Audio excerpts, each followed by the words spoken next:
Hey everybody, welcome back. So we are back talking about a Markov chain Monte Carlo. We'll be talking about yet another algorithm today called Hamiltonian Monte Carlo. Just a very, very quick review. We started technically with the metropolis. The metropolis is limited to using proposed symmetric distributions as the proposed samples. It is not used. It is basically defunct. Metropolis Hastings is allowed to use asymmetric proposals, and it is still being used today. And I'll show you a small modification that is featured in a couple of packages.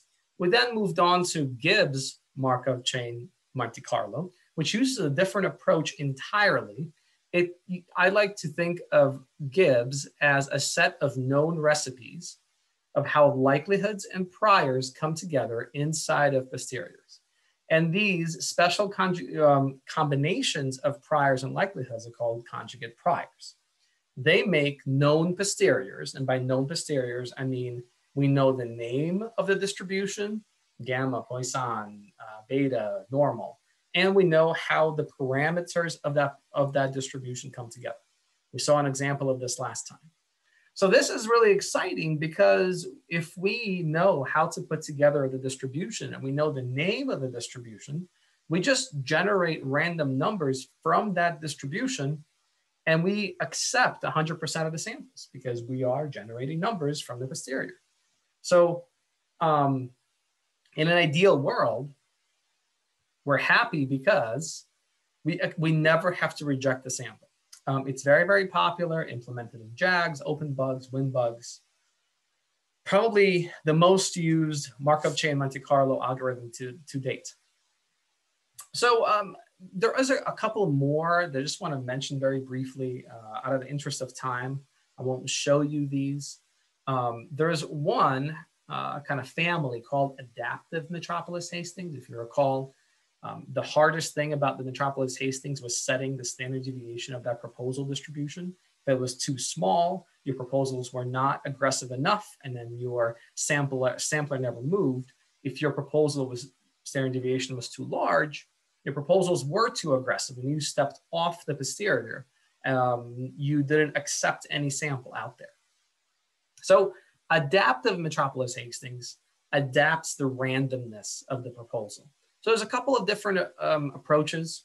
One uses the covariance matrix, kind of the running covariance of all the accepted samples. So this actually has a visualization, and if you'd like, you can see what that looks like. The big idea is if your posterior, is roughly oriented in a specific direction, then you will simply orient your proposal distribution also in that direction and generate random samples. So that is how we use the covariance of all the accepted samples and modify the proposal distribution. It is not an independent multivariate normal, but it's now a correlated multivariate normal. Another version takes a different approach. This is a version inside of a fairly popular spatial stats package. But I think that it's also used elsewhere. The big idea is we take our samples in batches and we optimize the acceptance percent. So if you're going to take 10,000 samples, you can do it in, say, 5 different batches. Take the first 2,000 and look at your acceptance percentage. If your acceptance percentage is too small, you're taking too few. You're accepting too few samples, then your proposal standard deviation is too large. It then has, algorithmically will reduce the proposal standard deviation.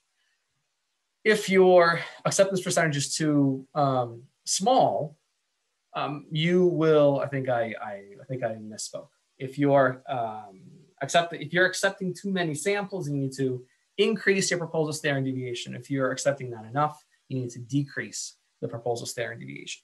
So these are all ways that people modify kind of the classic metropolis Hastings algorithm to help them tune that proposal standard deviation. Last time we sort of closed out with the cases where Gibbs fails. These are known cases, just some analysis exercises don't fall under these conditions. So If you're routinely operating with a small number of parameters and fairly uncorrelated, fairly spherical posteriors, Gibbs is going to be a jam. Gibbs is going to work just fine. If you're happy with the effective sample size that Gibbs produces, then again, if you're happy with that, then there's no need to switch. I'm not, going to convince anyone to switch the way they do their analysis, but I did want you guys to be aware of the latest and greatest that is out there in terms of MCMC.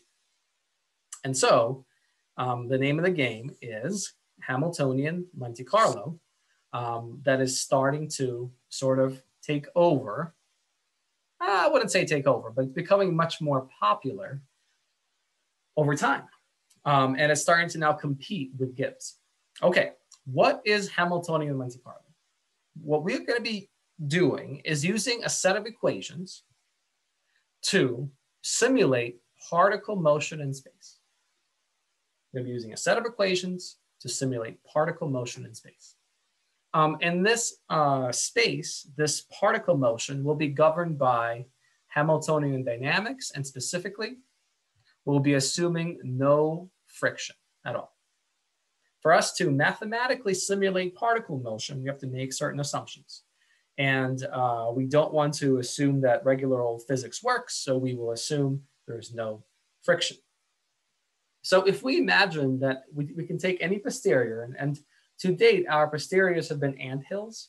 If you multiply that by -1, you take the anthill and you turn it into a bowl, right? So if we imagine this pool being that bowl, and now here comes our marble or our skater. So if we start it right there and we now randomly flick it, we impose a random flick, maybe in this direction, it's going to come up and then it will follow the contour of that wall and then come down and maybe end up right there. That is the basis of what Hamiltonian Monte Carlo does. It mathematically or programmatically generates proposals. This is a way to generate good proposals. Right? So we'll be talking a lot about how to simulate this trajectory. It's hard to do, fairly hard to do, but really the trajectory is just the means to an end. And the means to an end is now our proposed sample is going to be right there. Using this proposed sample right there, we will compute the acceptance ratio, just like we have in Metropolis Hastings. And if our acceptance ratio is greater than a random number between 0 and 1, we will make the move. If not, we will stay at our initial location. Okay, so I want to sort of visualize that a little bit better. And I will flip to a website by Alexander Rogozhnikov, who's, I believe, at Moscow State University. This has a little bit of a physics flavor to it, but we can still follow. So it's right here. Here's Hamiltonian Monte Carlo. These are nice and interactive. And we see that from every location, we randomly flick our marble. We generate a simulated path of that marble, basically how the path of the marble interacts with our posterior. This posterior might be like a two-dimensional multivariate normal that is correlated, right? So the marble at every point interacts with our posterior, and that trajectory bends along the contours of the posterior. Slide time will tell us how far we're going to allow the marble to slide. And actually right there, you will notice pretty often we end up starting right back where we stopping right back where we started. So this might be a bit too hard of a flick, right? The slide time of 100 means quite often we end up very, very close to where we started. And that's because of that frictionless surface. If I reduce slide time to something small, like 20, we see that we're really not all that different from the metropolis Hastings. We're still only exploring near to where we were, but even so, that's still quite a bit better than just a random walk. Okay, that is what I want you to hold in your brain as we kind of get into a little bit of math and a little bit of coding, right? The trick is, how do you generate this beautiful path of how our particle or marble interacts with the inverted posterior. Okay, let's get some definitions. We have in this world, the path of our particle is governed by the potential energy and the kinetic energy.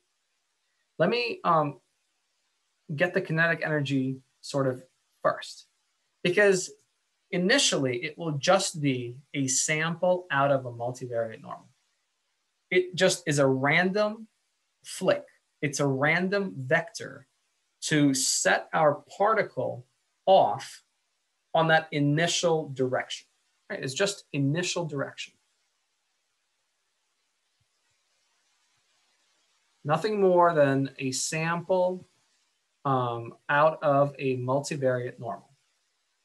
How in a dimension is however many parameters we have. So I'll show you an example with 2 parameters.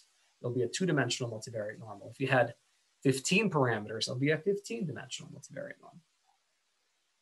So our potential energy is the height of the bowl. Okay, our potential energy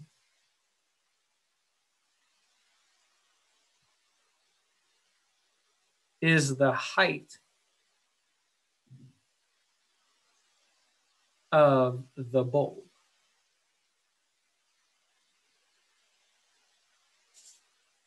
And our potential energy is highest over here at the rim and lowest down here at the bottom.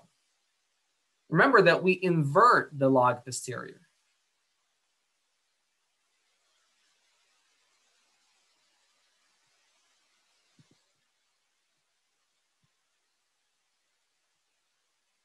By doing the minus of the log posterior.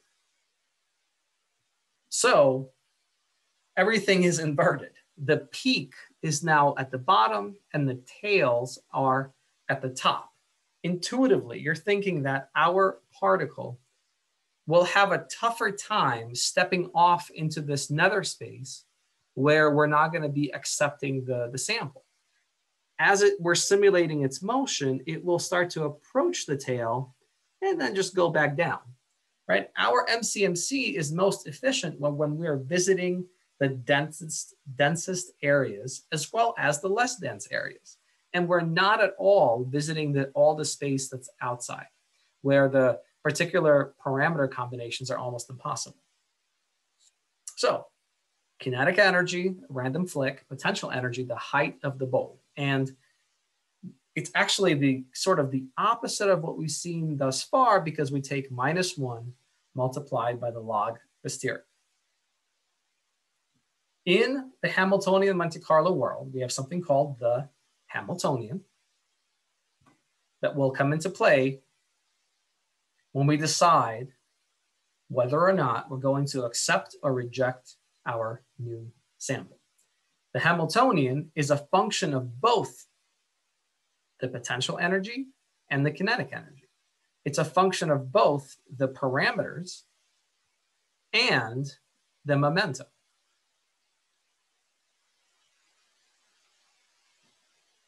So this is different than what we've seen thus far, when only the value of the parameters affected whether or not we accepted that sample, right?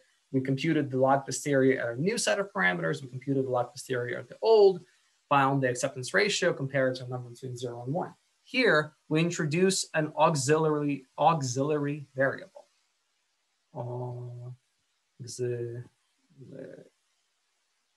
I think I misspelled that. Auxiliary variable that will affect whether or not we accept or reject our samples. Okay. So again, what we will be talking about for the next few slides is how do we simulate a trajectory to get to a proposal. So we will be iteratively updating our position inside the trajectory. And the final position is the one that we will record as our proposed parameter value. Intuitively, our position theta, this is our position,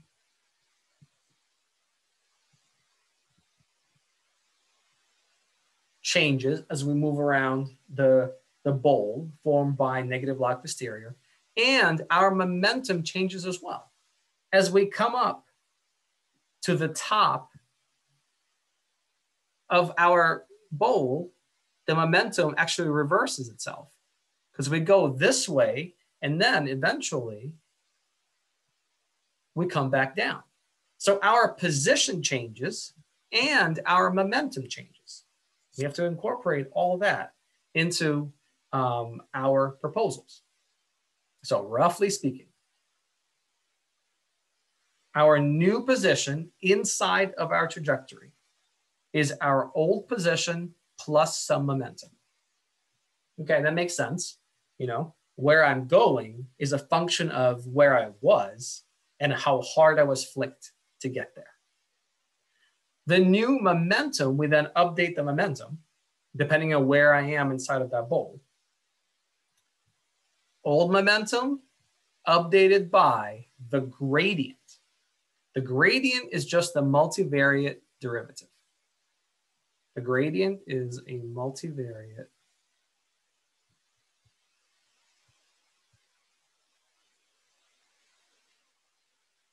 derivative. Because we want to know how steep the walls of our bowl are at our location, back here. Erase all this stuff. I'm updating my position, and then I'm also updating my momentum based on how steep the wall of my bowl is right over there. And the steepness will be captured by the gradient.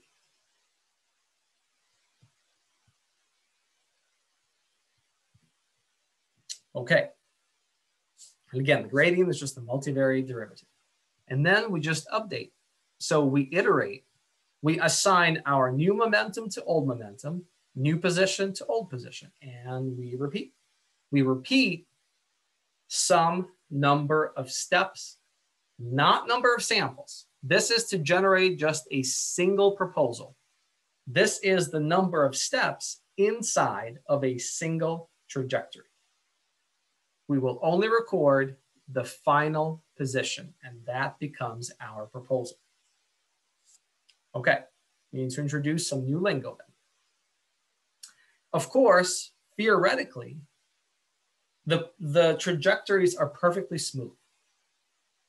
But in order to implement these using a computer, we need to approximate these perfectly smooth trajectories using discrete segments. So not that, but that. This creates some issues. We need to decide how big of a step size to take. And you're already seeing that smaller step sizes give us a more accurate trajectory. But remember, for every step we take, we need to compute the log posterior and the gradient. How steep is our log posterior at that location? So computation time becomes a bigger issue. Once we decide our step size, we need to decide how long to let our marble roll. How many of these discrete steps do we take? So here is 3 steps, each one of size E. So that it's intuitive that the full trajectory length is L times E. Traditional Hamiltonian Monte Carlo you would just set the values. And that's the one I will show you just kind of handmade today. You can just set L and set epsilon and think of these as tuning parameters the same way you tuned the proposal standard deviation inside of a Metropolis Hastings. You try small numbers, you try big numbers, you look at your chains. If your chains are behaving weird, change your trajectory length, change your step size.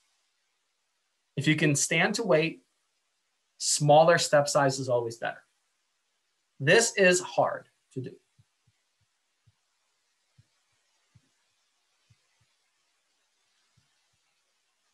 So our wonderful friends at Stan and the BRMS package use what is called adaptive Hamiltonian Monte Carlo that we're not going to get to today, but that's the one that we'll be using later in the course because it performs this tuning essentially automatically. It tunes the step size and the number of steps to take automatically to make our sampling as efficient as possible. Remember, I showed you, if you allow the marble to take too many steps, you will eventually end up right back where we started. And if your step sizes are too big, you're not going to get a very good approximation of what the trajectory looks like, the true trajectory looks like. If your step sizes are too small, you will be end up waiting forever, never graduate, and your advisor will be very upset. Okay. Time for some math. I want you guys to be bored. We need to have some math now. Here are the rough steps. For the initial momentum, we're going to generate our first sample out of a multivariate normal. So just a random sample. I'll call it a random vector.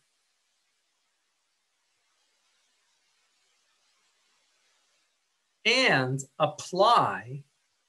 Okay, so this right here, this sign is the gradient. So this is the gradient of negative log posterior. So it's the gradient of our u, our negative log posterior, with respect to our vector theta. So it's a function of theta, right? The steepness of the wall changes as we move around the posterior. So this is a multivariate, multidimensional derivative that depends on theta that we will compute. You can compute it analytically. We will use just automatic differentiation. So we draw the initial flick and we apply sort of where we are in that surface. We allow the gradient of our surface to affect our initial flick. Okay, so here is our momentum at time t. And by the way, this is called the leapfrog method, if you care. That's why we have a little frog up in the top right. The next bit is fairly intuitive. Our new position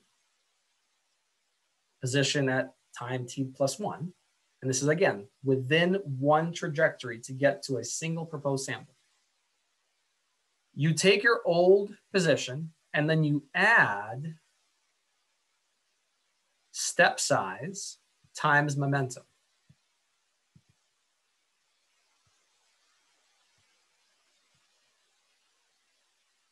That makes sense.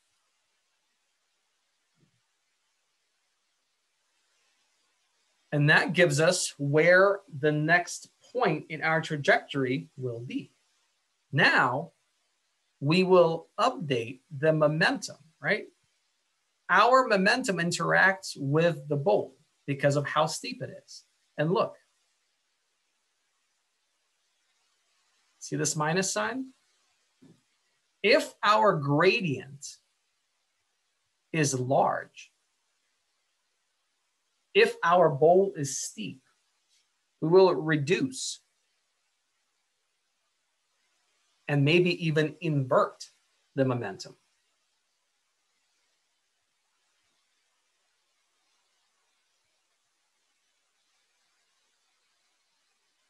If our gradient is near zero, if the derivative with respect to our parameters is near zero, then we have reached the peak, or negative log posterior, the very end, the very bottom, the very bottom of the bowl.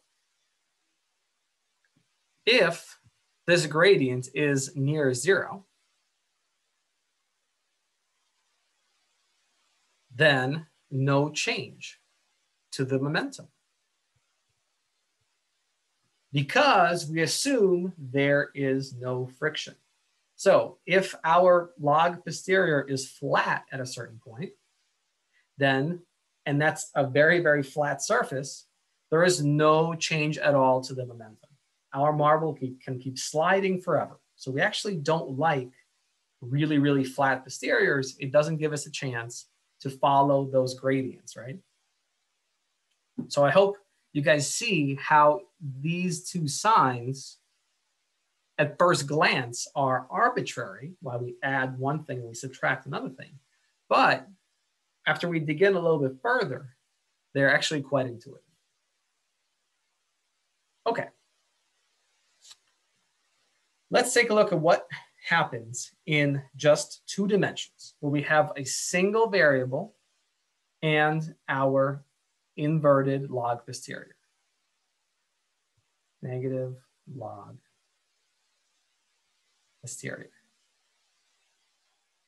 We start our marble, it will come down, and then it will turn all the way around and end up right back where we started. Our momentum is updated as we move along the posterior. Eventually, it will just negate itself and end up right back where we started. If we plot that Hamiltonian, which is the potential plus kinetic energy, it actually does not change. The total stays constant. All potential energy becomes kinetic, and all kinetic becomes potential, because we assume no friction.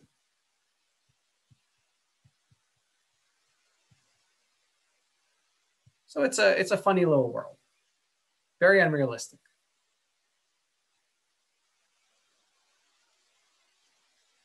So let's get to a more complex case where we're dealing in 3 dimensions, 2 parameters, and then the third dimension is our inverted log posterior. And just a reminder that this is a bowl and not an anthill, right? We take negative log posterior.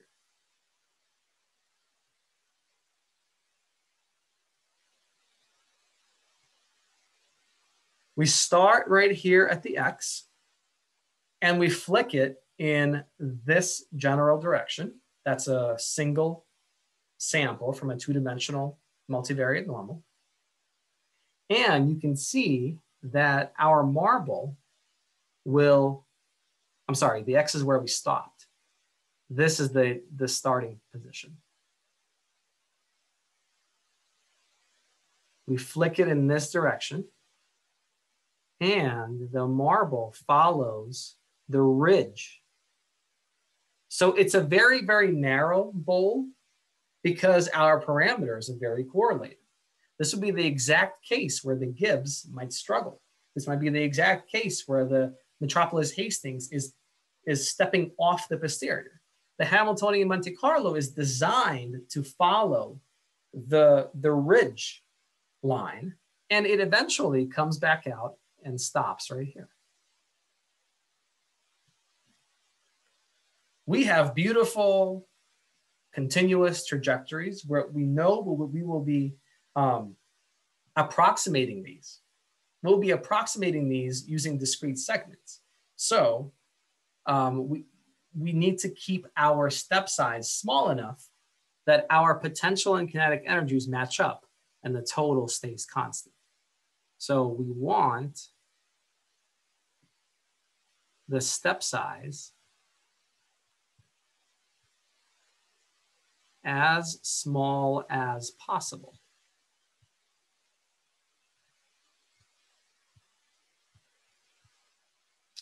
Nope, that's not going to happen. As possible,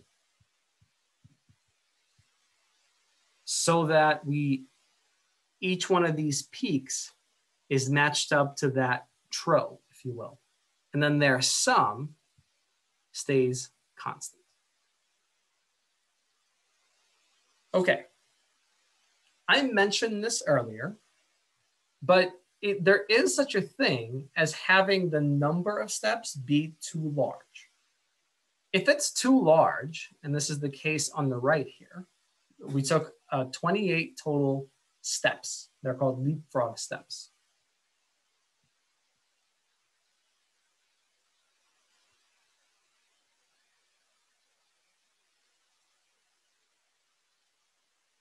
That is just not writing. Leapfrog steps. We see that our positions are so near each other that although we roll through quite a bit of the posterior, we end up right back in the same location. That is fixed when we move to a smaller number of leapfrog steps where we explore different parts of the posterior at every proposal. So 11 is more efficient. How did you know to set it at 11? Remember, in a classic Hamiltonian Monte Carlo, you would set these as tuning parameters. You will play around with number of leapfrog steps. You will play around with the step size until your chains are mixing well, right? You plot them in a trace plot. We apply the R hats to make sure they converged. We take a look at the effective sample size to see how correlated successive samples are. So 28 was too much. 11 was a lot more efficient. What if you set it to 2? Well, then your positions would be very correlated because you would never move that far.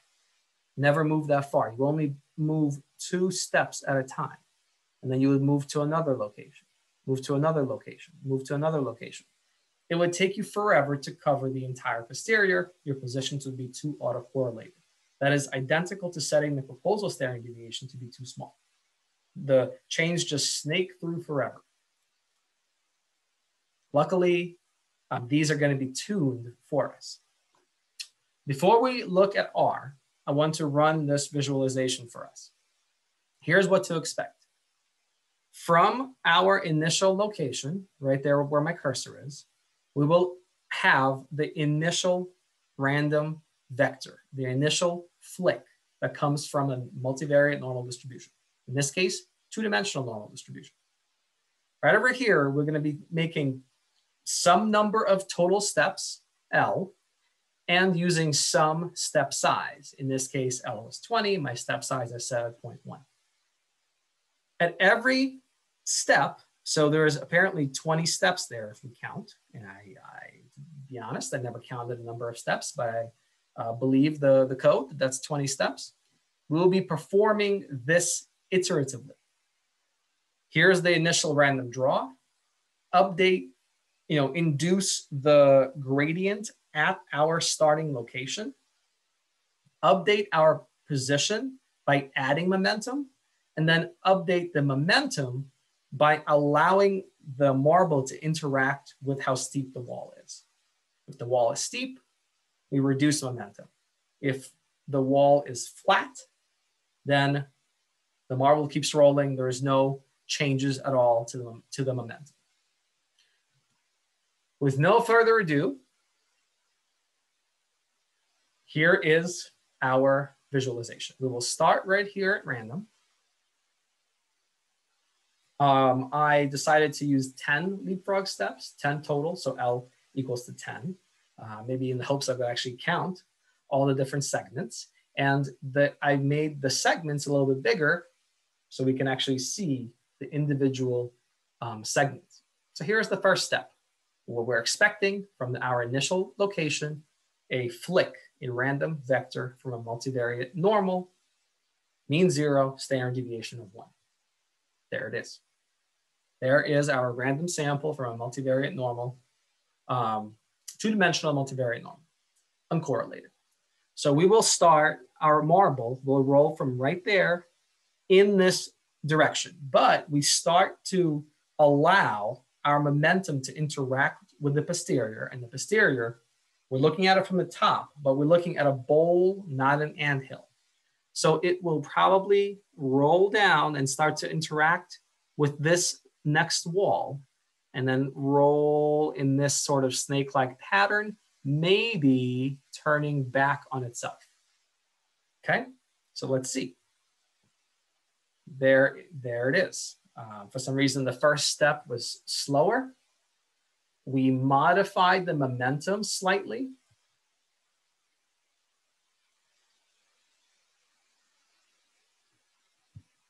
Oops, erase this stuff. On that very first step, right, we modify the momentum slightly by allowing our initial draw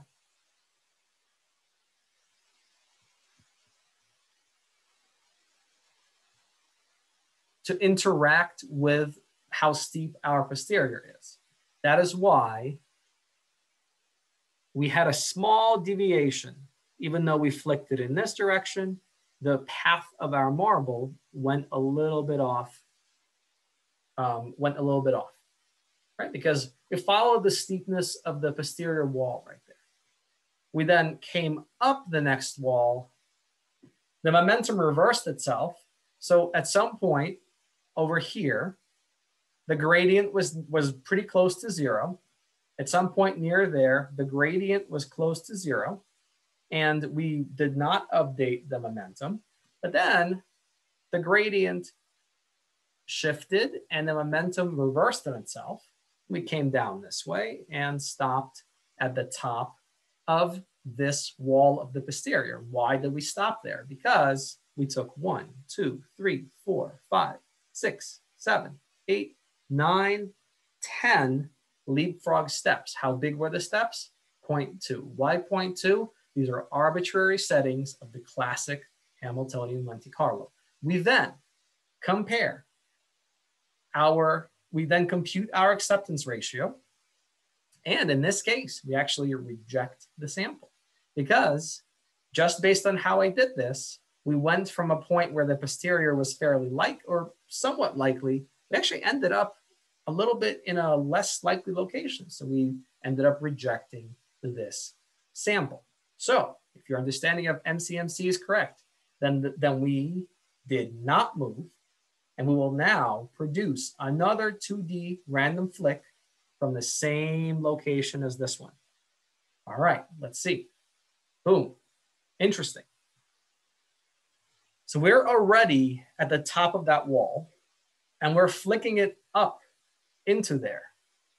The gradient, though, starts to really be sharp. So we're gonna reverse the trajectory pretty quickly and then follow the, we might kind of roll around in this direction and hopefully stop somewhere in the middle of the posterior, okay? Flick it up the wall, and there it is. So here, it looks like 1 step, 2 step, 3, 4, 5, 6, 7, 8, 9, 10, up this wall, roll through. The momentum was not updated much between here and here because that gradient was 0. Guess it was not updated much between here and here because the marble covers similar distances on this step and this step. So therefore we did not update momentum that much. Up the next wall, momentum reverses itself and we end up right there. We went from one tail of the posterior to the other. Let me repeat that. We went from one tail of the posterior to the other. We like that because the other MCMC samplers have trouble sampling the tails. And this one we accepted. Let's do one more. So now we actually made the move and we'll be making the random 2D flick from this location. All right, so this is gonna be pretty much the same as the other sample. We're now at this wall, flicking it in that direction. It will come up, reverse itself, and stop hopefully somewhere right over here. And this sample we actually rejected. So this is interesting. This is a reminder. This is completely live. And we're dealing with a random process. You know, Hamiltonian Monte Carlo is known for having pretty good acceptance rates as long as we get these parameters going, you know, well. One thing to do might be to reduce that step size, because we just, you know, we're rejecting way too many samples. And so now we will have much more gentle trajectories, but they're still only length 10. So I reduced the length of the trajectory. I'm now improving my acceptance ratio, but of course, my positions are so highly autocorrelated. So I would now probably increase the number of steps I'm taking to something like 40. And here is our marble rolling around. Okay, very cool. So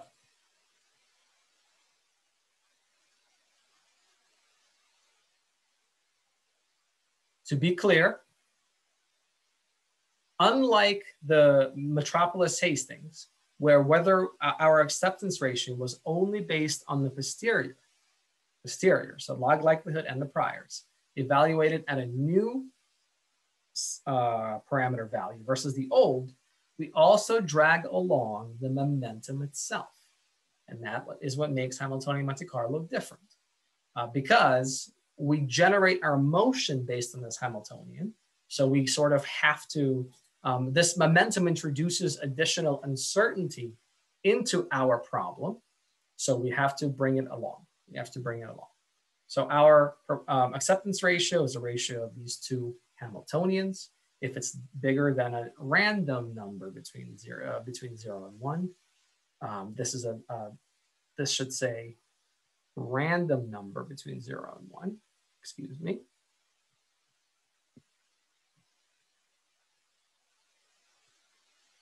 I will correct that before I upload these slides. We accept. If not, we reject. Okay, that was a lot of talking, a lot of arm waving. I will now show you what I mean in code. We're back to our survival, mouse data survival exercise. You guys have seen this in your homework. The survival follows a Weibull distribution. We assign a normal prior to lambda, the scale. We assign a log normal prior to the shape. That is how we're going to do it. Right, so step 0 was to just read in the data. So Y just has the number of days that our male mice have survived. Now I'm building that potential energy function U, right? It's just a function of our parameters. In the notes, this is right over here. This is the potential energy function U, which is just the inverted log posterior at some value of the parameters. We are thinking it's the, at some position inside that posterior. So we can read it a little better. I'm taking theta and I'm reallocating it into lambda and kappa. This should look very familiar, right? This is how we put together the log posterior, sum of the log likelihoods over all observations. Here is the first log prior and the second log prior. But look, we return the negative log posterior because we want to turn the anthill into a bowl, right? So negative log posterior. That's a key step. Otherwise, the marble just rolls away, right? We want to make sure and keep the marble somewhere inside of our posterior.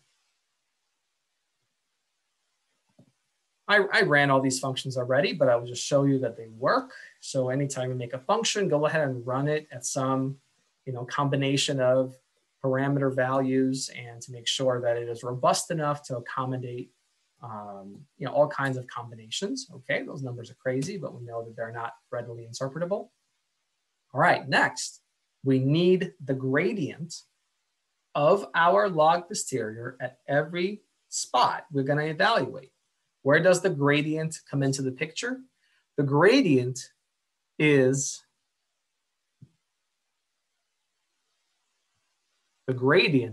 right there. That's the gradient.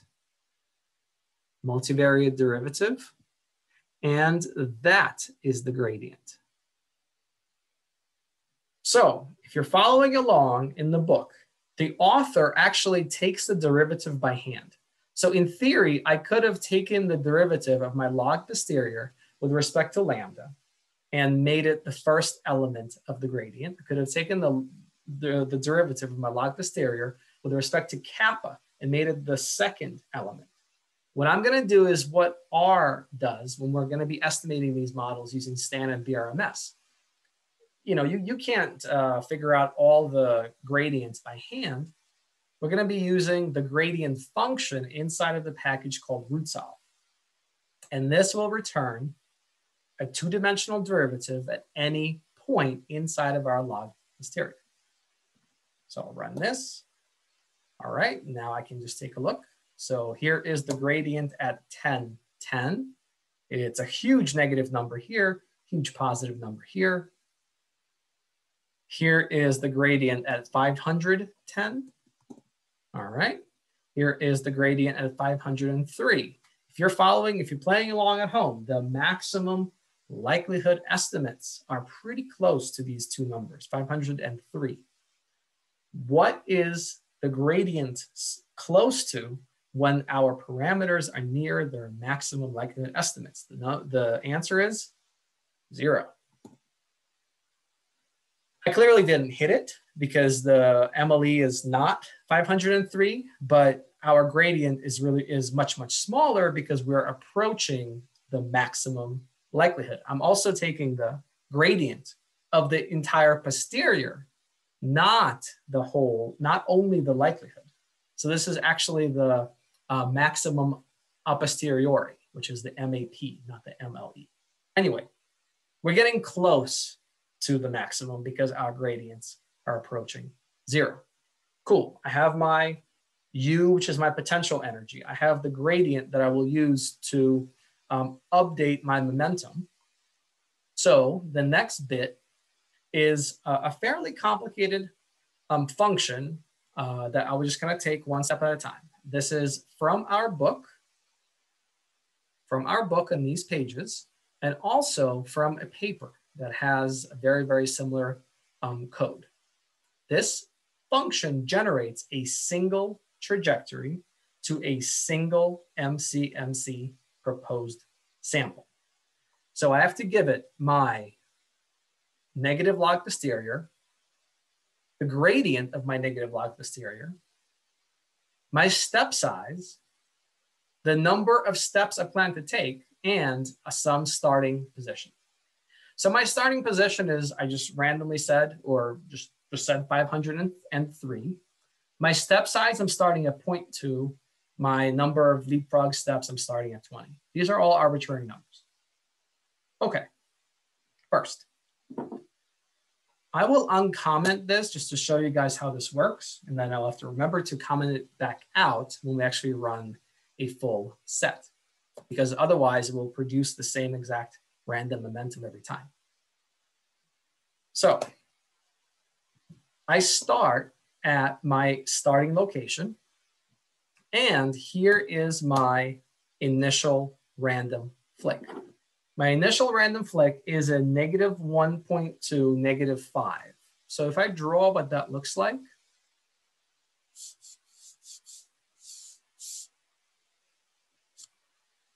negative 1.2, negative 0.4, I think 3. The initial random flick is in this direction.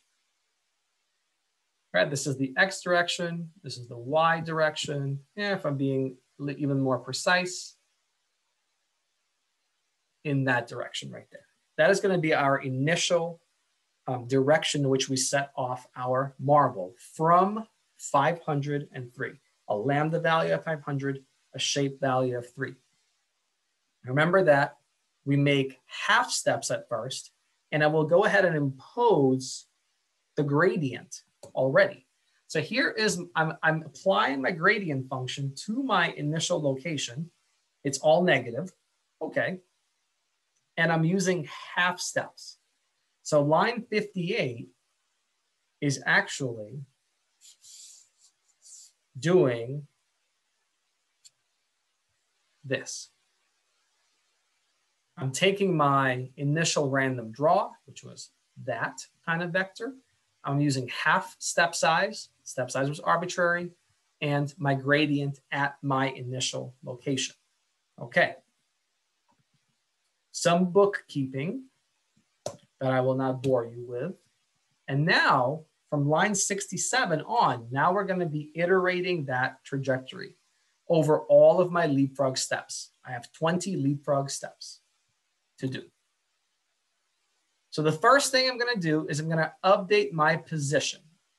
With my first leapfrog step, I'm going to update my position. So now I'm right here. With my first leapfrog step, I will update my position. This is my initial position, 503. I just took and pre-processed my initial momentum, right? I applied the gradient function at my initial position. I'm about to get my next position. All right. So my next move from 503, right? My starting location was 503. The next position of that marble inside the trajectory is 499.75 and 2.9. If you're playing along at home, right? The flick was in this direction, down and down for both, right? It's right here, down and down for both. So it's not surprising that as that trajectory is being simulated, the first step in the trajectory is reducing the value of both parameters. Then I allow my marble to interact with how steep my log posterior is. I've moved now to this step, where I'm taking the initial position, the new position of my trajectory, and I'm reevaluating the gradient there. And I'm allowing that to modify my momentum. All right.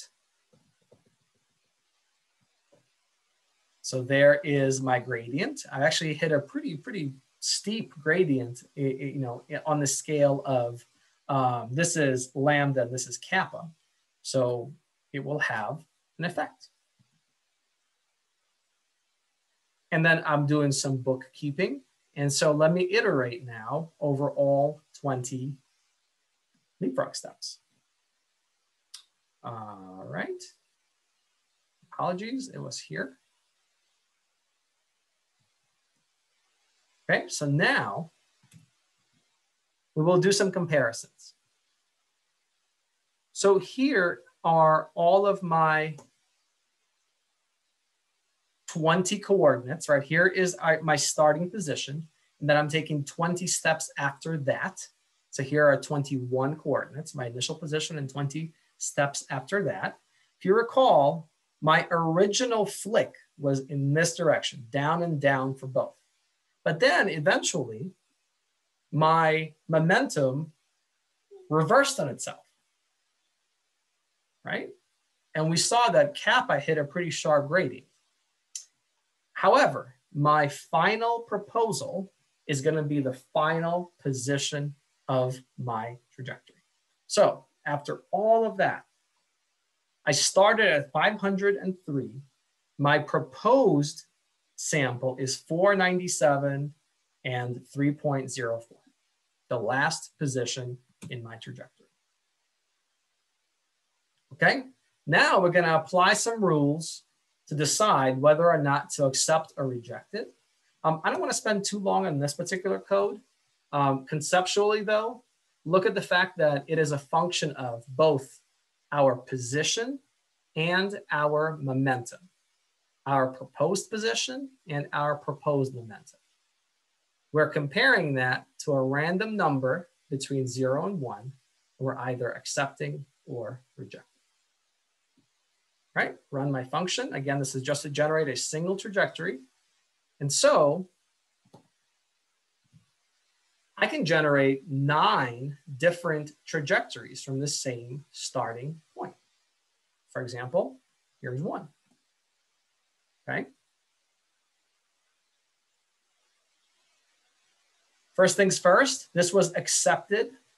Here is my first proposed sample, and it was accepted. I started right there, which is at 503, and I went in this direction and I got off screen. All right, and it looks like I forgot to do the thing I told you I wasn't gonna forget to do, which is remove the set.seed right over here. What I just did, I kept flicking the marble in exactly the same direction each time. And so I want to go ahead and rerun this. Okay. So this is now going to be 9 different random trajectories from the same starting position. You can see this already was different because my direction was to the right of the screen instead of to the left of the screen. All right, I can just rerun this some more. That is accepted. So I can zoom in. Here is my start. You can see it looks like I went in this direction. It reversed on itself when I ended right there. Here I started and I went to the right. I can sort of keep doing this to fill up the entire screen to see maybe I will catch one that I actually rejected. Here, you saw this in the much more attractive visualization where we flick the marble into a very steep wall of the posterior, and it sort of rolls around in there before it stops. Looks like I accepted all 9 of my proposals. But this was from the same starting position. If I'm actually doing this for real, then my second trajectory would simply start where my first trajectory has ended. So that way I move around the posterior. I have code down here that looks very similar to the Gibbs code, where I repeat this exercise. So start from a random spot, call it 503, a lambda value of 500, a shape value of 3, and each trajectory starts where the last one ended. I'm not going to run this live because it takes a couple of minutes to run, and that's a lot of time for us to be looking at each other on screen.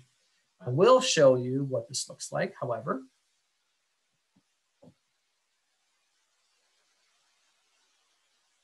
All right, so I have samples of lambda, samples of kappa, and whether or not we accepted or rejected.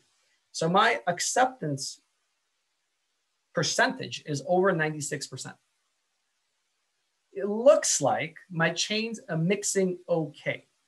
I'm not thrilled with how these lambdas are mixing, but remember, this is not adaptive Hamiltonian Monte Carlo. This is very much fixed Hamiltonian Monte Carlo. I took all of my samples with a step size of 0.2 and a total number of leapfrog steps of 20. So nothing was adapted here. So the fact that I converged to some semblance of a stationary distribution, it should be a little surprising. And I'm honestly shocked that it looks this good. The chains for kappa look amazing. So there's nothing that I would do differently for kappa. Those are the chubby caterpillars we look for when we look at chains. These are sort of the intertwined slithering snakes that we want to avoid. Well, we do have quantitative evidence to see if our chains have converged. We have the Gelman diag, the Gelman-Rubin R hat. It looks like, you know, we want it to be 1, but we will take 1.01. We're not surprised that the R hat for kappa is basically 1. These have converged beautifully. And acceptance is not really a variable we're interested in. It's just something that I was tracking as different samples were being accepted or rejected. All right, I can also compute my effective sample size. And the effective sample size is based on 3 chains of 8,000 samples each. 3 chains of 8,000 samples each. So that's 24,000 total samples. My effective sample size for kappa is 4,000. I'm pretty happy with that. I'm less happy with the effective sample size for lambda. Again, this is due to the fact that my sampling parameters were not being adapted to anything. They were just, I set them and I forget them and the sampling occurs. Next time, I will demonstrate a more robust R package. This was just handmade, right? Next time I will demonstrate a more robust R package that uses the adaptive Monte Carlo, Hamiltonian Monte Carlo, to adapt, just as a preview, it will stop our trajectories from being too long. It will stop them from performing U-turns and getting back into the spaces that we've already explored. And so this will ensure that we get to follow the gradient of the posterior like we've done here, but also cut off the trajectory if we're getting back into kind of familiar territory. With that, this has been a very long lecture, it feels like. It's been heavy on math, coding, and beautiful visualizations, as well as Skater Boys. And so guys, thank you so much for listening. I will talk to you on Thursday.